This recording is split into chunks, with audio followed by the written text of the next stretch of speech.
और उन्हें वहां स्कूल शुरू करा।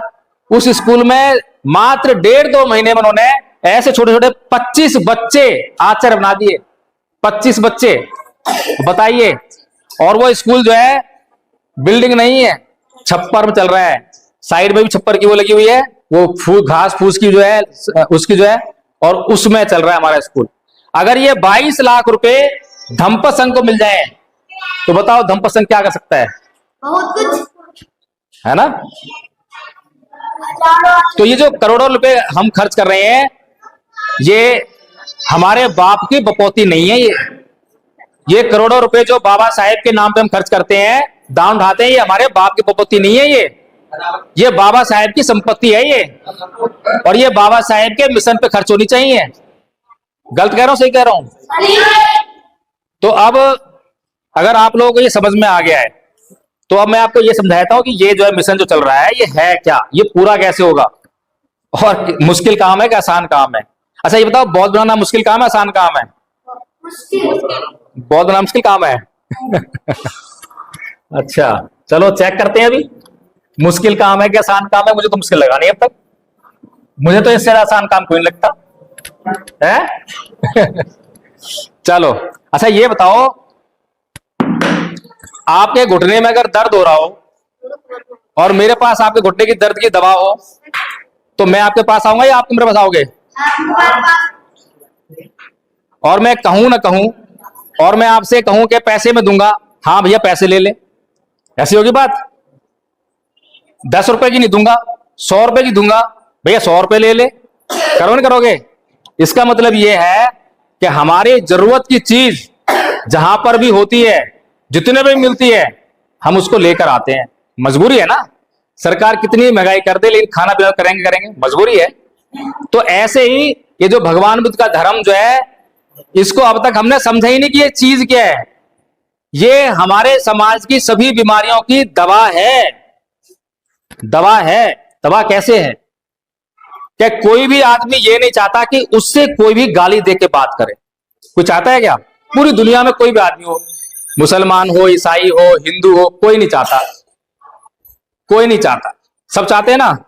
कोई नहीं चाहता कि उसका कोई मारपीट करे, कोई नहीं चाहता उसकी हत्या कर दे, कोई नहीं चाहता कि उसकी कोई संपत्ति लूट ले जाए, कोई नहीं चाहता कि उसकी बहन बेटी की तरफ जो है गंदी नजर से देखे, कोई नहीं चाहता झूठ बोले, कोई चाहता है नशा करे। ये सब जो है कोई नहीं चाहते, लेकिन समस्या एक बड़ी गंभीर है। समस्या गंभीर ये है कि हम ये सब जो है दूसरों से चाहते हैं। हम दूसरों चाहते हैं कि दूसरे ये ना करें, और अपने से कि हम तो ये कर लें, दूसरी संपत्ति भी छीन लें, उसका माल मेरी पॉकेट में आ जाए, है उसकी जमीन खाली पड़ी है कब्जा कर लूं। चलता है ना ये।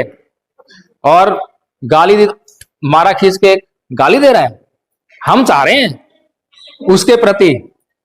तो कुल मिलाकर यह है कि इस समाज को यह समझ में नहीं आ रहा है कि जो मैं दूसरों के प्रति कर रहा हूं वही मुझे लौटकर वापस आ रहा है, वही मुझे लौट के वापस आ रहा है। अब अगर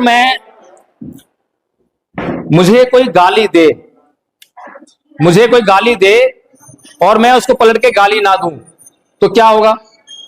अभी क्या चल रहा है? अभी चल रहा है कि किसी ने मुझे गाली दी, इसने मुझे गाली दी और मैंने क्या दिया उसको? 1 2 3 4 5 इतनी गाली दे दी। अब ये क्या करेगा? ये पलट के क्या करेगा? यहां पर लो, है यही हो रहा है। ये ब्राह्मण संस्कृति है ये। अब ये होगी ब्राह्मण संस्कृति। और बौद्ध संस्कृति क्या करी है? 1 0। जब उसने 1 दी और हमने उसको 0 दिया तो क्या करेगा? अरे ये तो मुझे कुछ दे ही नहीं रहा, ये तो मुझे कुछ दे ही नहीं रहा। जिसको मैं उधार दूंगा वो तो मेरे उधार देगा, जिसको मैं पूछूं ही ना, उधार ही ना दूं, मेरे तो झांकना बंद कर देगा। तो बात खत्म, बात खत्म। तो ये भगवान बुद्ध की नीति है। यहां पर क्या हो रहा है? 1 दी 10 मिली, 10 दी 20 मिली, और बढ़ते बढ़ते चाकू छुरी निकल गए, हत्या हो गई। हत्या हो गई जी, होती नहीं होती? होती है। फिर उसके बाद क्या होता है? एक आदमी मरता है और दोनों तरफ के लोग जेल में। फिर जितनी संपत्ति थी वो वकीलों की जेब में हो गई, और वकीलों की जेब में जाने के बाद भी बचते नहीं है, फिर भी जेल जेल हुई। इतना सब कुछ कैसे हुआ? ब्राह्मण संस्कृति। जिम्मेदार कौन है? ब्राह्मण संस्कृति। अब हमारे बच्चे को हम क्या सिखाते हैं? ईंट का जवाब पत्थर से दियो, सुन के मत आइयो किसी की, सुन के मत आइयो। अब बच्चा चला गया बाहर, परीक्षा देने जा रहा था, 4 लोग मिल गए, किसी बात पे कुछ हो गई, उन्होंने कुछ कह दी। अब सहन तो होती नहीं है, कोई सिखाए उसको या सीखा ही उसने, ये बचपन से ही सीखा है, अपने घर में, परिवार में, रिश्तेदार में और अड़ोस में, पड़ोस में, सब जगह ये सीखा। तो सीख मतलब कभी झेल के मत आइयो, कुछ सहन करियो मत, और 1 की 4 कहियो। उसने भी कह दी वहीं पे, जो 1 की 4 लोग थे, वो पिटाई कर दी उसकी, चाकू छुरी थी वो मार दिया, बंदूक थी गोली चला दी, मर गया बेचारा। हमारा बच्चा कैसे मरा? कौन जिम्मेदार है उसके लिए? क्या हम चाहते थे कि हमारा बच्चा मरे? बताओ मुझे, कैसे मरा हमारा बच्चा? उसके लिए कौन दोषी है? किसने मारा हमारे बच्चे को? ब्राह्मण संस्कृति ने मारा हमारे बच्चे को। तो हम ऐसी संस्कृति जो हमारा नुकसान कर रही है, उसे हम चाहेंगे क्या? दुनिया में केवल और केवल बौद्ध संस्कृति ऐसी है, बुद्ध का धम्म ऐसा है जो पूरी दुनिया में फैला, लेकिन एक बूंद रक्त की नहीं बही है। कभी बही है क्या?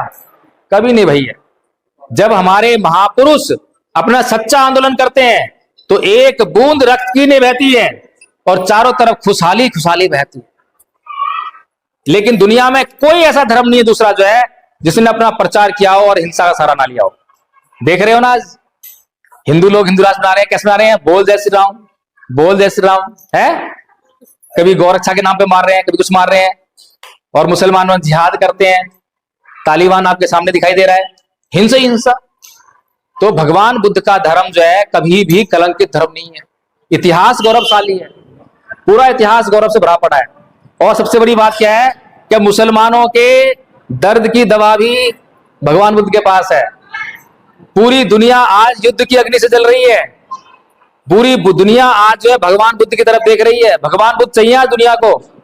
तो इसलिए जो है मैं आप लोगों से यही कहना चाहता हूं कि ये जो धर्म का काम करना जो है बड़ा आसान काम है, लेकिन उसकी सिर्फ एक ही कसौटी है, एक ही तरीका है कि वो हमें करना आना चाहिए। हमारे ये आचार्य हैं, ये आचार्यों को ये काम करना आ गया, इनको शांति रखनी आ गई, धैर्य रखना आ गया। क्योंकि हम संघ में जब मीटिंग करते हैं शाम को, तो कोई कैसे बोल रहा है, किसी के बोलने में कहीं उत्तेजना तो नहीं थी, शब्द तो खराब नहीं थे, किसी के मन में द्वेष तो नहीं था, घृणा तो नहीं था, ये सब कुछ जांच होती रहती है। 3 आचार्य बैठे हुए हैं, आप पूछ सकते हो उनसे जो है कि इन्होंने जो है जब से जुड़े हैं, जब से क्या सीखा है। आचार्य प्रवीण जी बैठे हैं, ये आपको बता रहे थे अभी कि जुड़ने से पहले क्या थे और जुड़ने के बाद जो कितना परिवर्तन हुआ है। और हमारे समाज में संघ संगठन बनने से पहले टूट जाते हैं, 2 आदमी बैठ के बात नहीं कर सकते, कारण आपस में इतना मन मुटाव है, इतनी द्वेष है, इतनी घृणा है। तो भगवान बुद्ध के धम पे चलेंगे और अपने मन से जो है उसको निकाल देंगे। आसान काम है निकालना, कोई मुश्किल काम नहीं है, मैं गारंटी दे रहा हूं। आप जो है संघ की मीटिंग में ज्वाइन करना, और वहां पे आपको इसको सिखाएंगे भी। पहले कोर्स कराएंगे आपको याद, और कोर्स करने के लिए आपको ये नहीं कहेंगे कि लो कोर्स करके ले आओ ना। कोर्स आप काली ये कहो कि हाँ जी हमें ये कोर्स करना है, सहमति दो, आपका एडमिशन कर लेंगे स्कूल में, आपको एक आचार्य दे देंगे जो आपके लिए पर्सनल रहेंगे, जो आपकी देखरेख करेंगे और वो आपको सिखाएंगे। और जब आप जो है सीख जाओगे तो आप सूचना दे देना आचार्य जी को कि मेरी परीक्षा करा लो। फिर 5 आचार्यों का बोर्ड बनेगा, वो आपसे सवाल करेंगे और वो आपको जो है अगर 80% मार्क्स ले आए तो पास कर देंगे, फिर आप भी आचार्य बन जाओगे। आसान काम है। और उसके बाद जो फिर आपको व्यवहार करना सिखाएंगे। ये देखिए आपके बोलने में थोड़ा सा सही नहीं बोल रहे हो। हमारे संघ में जब भी किसी को कोई गलत करते हुए देखता है तो उसको कहा जाता है कि आप तुरंत से शिकायत करिए, संघ में प्रस्ताव लेकर आइए। लेकिन प्रस्ताव कैसे लेकर आना है? प्रस्ताव लेकर आना है कि मान लीजिए आचार्य जी ने कुछ गलती की है, मुझसे अपशब्द कह दिया कुछ जो है, तो मुझे इनके खिलाफ प्रस्ताव लेकर आना है। तो अभी हम कैसे कंप्लेन करते हैं? मान लो घर में जो है पति देव ने पत्नी से पानी मांगा, तो पति देव जो है बोलते हैं जी सुनती हो 1 गिलास पानी देना, नहीं दिया। अरे सुनती हो 1 गिलास पानी देना, नहीं सुना। अरे सुनती हो क्या 1 गिलास पानी दे दो, नहीं सुना। अब पति देव आ गए गुस्सा, आग बबूला, इतनी देर होगी, अरे इतनी देर से बोल रहा तुम सुनाई नहीं दे रहा। ऐसे दोनों हाथ से, संस्कृति बदलो। हाँ बहुत अच्छा। तो हमने शिकायत कैसे करी? अरे तुमसे इतनी देर हो गई, पानी मांगते मांगते सुनाई नहीं दे रहा तुम्हें? ये हमारा कंप्लेन करने का तरीका है। अच्छा, जब हम थाने में जाते हैं शिकायत करने, जो है कंप्लेंट करने, कैसे करते हैं? इंस्पेक्टर साहब, मेरे घर में चोरी हो गई है, मेरी रिपोर्ट लिख लो कृपा करके। अरे तुम वहां भी कंप्लेन कर रहे हो, यहां भी कंप्लेन कर रहे हो, फर्क क्या है? वहां तुम धौंस जमा रहे हो और यहां तुम पे धौंस जमाई जा रही है? तो यानी कि हमारे व्यवहार में दोहरा मापदंड है। जिन पे हम धौंस जमा सकते हैं वो धौंस जमा के रखते हैं, और जिनसे धौंस नहीं जमती है वो धौंस जमाते हैं, तो उनकी हम जो है गुलामी करते रहते हैं। हमें व्यवहार में समानता लानी पड़ेगी। जब पत्नी ने हमसे पानी मांगा, नहीं पत्नी, जब क्या नाम है, हमने पत्नी से पानी मांगा, तो हमने क्या बात सोची कि पत्नी को पानी देना ही चाहिए, ये सोचा ना। दूसरी बात हमने सोची नहीं कि हो सकता है कि पत्नी मुझे पानी ना दे। अगर मैंने ये बात सोच ली होती तो फिर मैं पहले ही तैयारी कर लेता कि भैया हो सकता है पत्नी से पानी तो मांग रहा हूं, पर हो सकता है कि वो पानी ना भी दे। तो क्या होता कि मैं पहले ही समझा लेता अपने आप को कि मुझे गुस्सा नहीं करना है, और जाके मैं प्यार से बोलता, जी सुनती हो, मैंने आपसे जो है 3 बार पानी मांगा, लेकिन आपने पानी नहीं दिया, क्या बात है, क्या कर रही हो? अब कैसी बात है? दोनों बात में फर्क है कि नहीं है? इन छोटी छोटी बातों पे हमारे घर में कितने बड़े क्लेश हो जाते हैं, कितने बड़े क्लेश हैं। कुछ कह दी पत्नी से, पत्नी रूठ गई, 2 दिन रूठी, 3 दिन रूठी, तीसरे दिन जो मायके चली गई, नई बात बनी। तो 6 महीने हो गए, आई नहीं है, उसकी नाक वहां और इसकी नाक यहां, नाक का सवाल बन गया। साल हो गया, फिर एक लेटर आ गया, कहां से? कोर्ट से, क्या भाई डिवोर्स, और 2-3 साल बाद डिवोर्स हो गया। बताओ, छोटी सी बात पे और बात का बतंगड़ बन गया। और भगवान बुद्ध की बात को मानने वाले लोग क्या करते हैं? अभी आचार्य समझा रहे थे, भगवान बुद्ध कहते हैं, अकोछी मंगा बदी मंगा जीडी मंगा हासी में ये चैतंग उपनयंती वेरंग तेसंग न सम्मति, कि उसने मुझे मारा, उसने मुझे पीटा, उसने मुझे जीत लिया, उसने मैं सब कुछ छीन लिया, जो ऐसा अपने मन बनाए रखते हैं उनका बैर कभी शांत नहीं होता। तो ये बात अगर दोनों पति पत्नी बौद्ध होते, बौद्ध धर्म का अनुसरण कर रहे होते, ये गाथा उनको याद होती, तो दोनों ही माफ करते दूसरे को, छोड़ो जी हो गया सो हो गया, बात आगे नहीं बढ़ती। तो बताओ ये दवा है या नहीं है? हमारी जिंदगी के लिए इतनी महत्वपूर्ण दवा है, लेकिन हमारे पास तो धम्म आ ही नहीं रहा। धम्म के नाम पे जो है पुरोहित बना रहा है, पुजारी बना रहा है, धम्म नहीं आ रहा। तो इसीलिए अब मैं आप लोगों से जो है इस मीटिंग को कंक्लूड करने के लिए कह रहा हूं। और अब आप लोग बताओ, ये जो कोर्स है, कोर्स बहुत छोटा है। कोर्स में क्या है बता देता हूं, बच्चे तो जानते ही, आधा कोर्स तो बच्चे जल्दी सीख जाएंगे। सीखोगे? बहुत बढ़िया। इसमें सबसे पहले है क्षमा याचना, फिर है नमन, तीसरन, पंचशील, फिर है आपका धम्मपालन गाथा, और धम्मपद के 5 पद हैं, और सभ्य सत्ता। अब बताओ बहुत बड़ा कोर्स है क्या? लेकिन ये कोर्स जो कर लेगा, मैं गारंटी ले रहा हूं, उसका जीवन बदल के दिखा दूंगा। और जब उसका जीवन बदल जाएगा तो सारी दुनिया में गा गा के बताएगा वो। जब मैं आपको कोई दवाई बताऊंगा और वो दवाई आपको आराम दे देगी, तो फिर आप जो है दुनिया में जहां पे भी जिसको भी बीमारी होगी ना, आप खुद जाके बताओगे, अरे ये दवाई खा ली हो। ना तो कंपनी ने पैसा दिया आपको, ना मैंने कहा कि प्रचार करने के लिए, अपने आप खुद ही पढ़ दो ना। तो दवा खाने के बाद उसका प्रचार ऐसे ही होता है।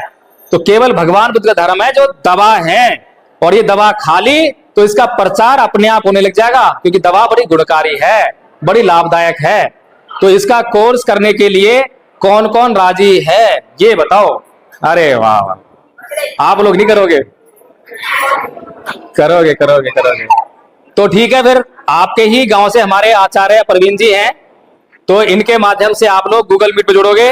गूगल मीट का लिंक अभी मिल जाएगा आपको, जो है अभी जुड़ सकते हो जब आपके पास टाइम हो। और एक अच्छी बात, हमने जो है अभी, क्योंकि हमारे पास साधन संसाधन कम है, पैसे नहीं है, तो हमने अभी जो है गूगल मीट पर ही एजुकेशन डिपार्टमेंट शुरू करा है। उस एजुकेशन डिपार्टमेंट में हमने क्या सोचा, क्योंकि देखो हमारे जो बच्चे आचार्य हैं जिन्होंने कोर्स कर लिया, तो कहीं वो शिक्षा के मामले में पीछे न रह जाए। अब जिनको नौकरियां मिलती हैं आरक्षण से, वो लोग तो समाज का भला करते नहीं है, उनसे दान मांगने जाओ दान भी नहीं मिलता उनसे, जो है ना। तो इससे बढ़िया है कि जो मिशन मूवमेंट के जो बच्चे हैं वही आगे चलकर नौकरियों पर आए, वो समाज को समझेंगे तो वो समाज को आगे बढ़ा लेंगे। इसलिए हमने शिक्षा विभाग शुरू करा है।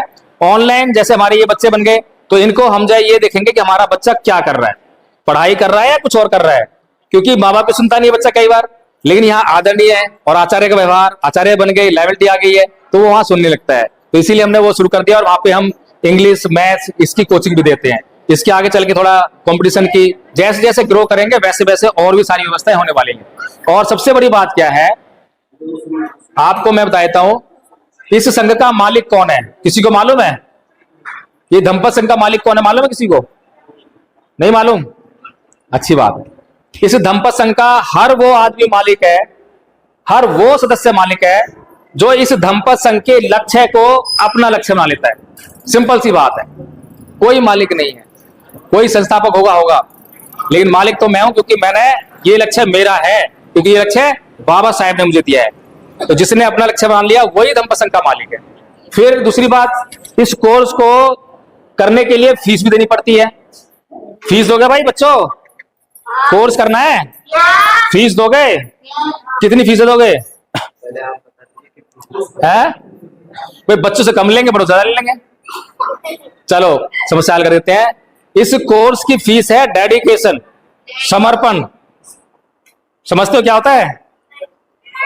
सलमान खान का डायलॉग सुना है, जब मैंने एक बार ठान ली तो मैं अपने आप की भी नहीं सुनता। इसे कहते हैं समर्पण। बाबा साहेब का देखा था, बाबा साहेब ने वो डायलॉग तो नहीं मारा, लेकिन करके दिखाया। करके दिखाया ना। बाबा साहेब ने ठान ली कि समाज का उत्थान करना है, तो बड़ोदरा में क्या बोल रहे हैं, अगर मैं समाज का उत्थान नहीं कर पाया तो मैं अपने आप को गोली मार लूंगा। तो इसे कहते हैं समर्पण। जब आप उस पहला क्या होगा, आपका लक्ष्य के प्रति समर्पित होना है आपको जो है, ठीक है, और संघ के प्रति समर्पित होना है। संघ का मतलब है संघ के नियम, संघ के 110 के आसपास नियम है, उसको फॉलो करना पड़ता है। नियम के टूटते दंड मिलता है, ये भी ध्यान रखना। लेकिन दंड जो बड़ा अच्छा लगता है, क्योंकि दंड हमारा भला करता है, हमें सुधार करता है, इसलिए दंड सभी चाहते हैं हमें दंड मिले। फिर समर्पण होना है सबसे पहला कोर्स के प्रति। जो कोर्स देंगे, जितना आप समर्पित हो जाओगे उतना जल्दी याद कर लोगे, जितना जल्दी याद कर लोगे उतनी बात आगे बढ़ जाएगी, और जितना जल्दी आगे बात बढ़ेगी उतना जल्दी संघ आगे बढ़ेगा, आगे फैलेगा, लोगों में फैलेगा। पूरा भारत बौद्ध में होने वाला है। मुझे साफ साफ दिखाई दे रहा है कि भारत बौद्ध में हो रहा है। अगर नहीं हो रहा है तो उसका कारण हम स्वयं हैं, क्योंकि हम नहीं कर रहे हैं, वरना कोई कारण नहीं है। इतनी अच्छी दवा जिसे हर कोई चाहता है, हर किसी जरूरत है। तो इसलिए अब मैं आप लोगों से हाथ जोड़ के विनती करता हूं कि आप जो है बाबा साहेब के कर्ज को पहचानो, उनके दुख दर्द को, उनके सपने को पहचानो, और जो है आप इस मुहिम में जुड़ जाओ। संघ आपसे कुछ नहीं मांग रहा है।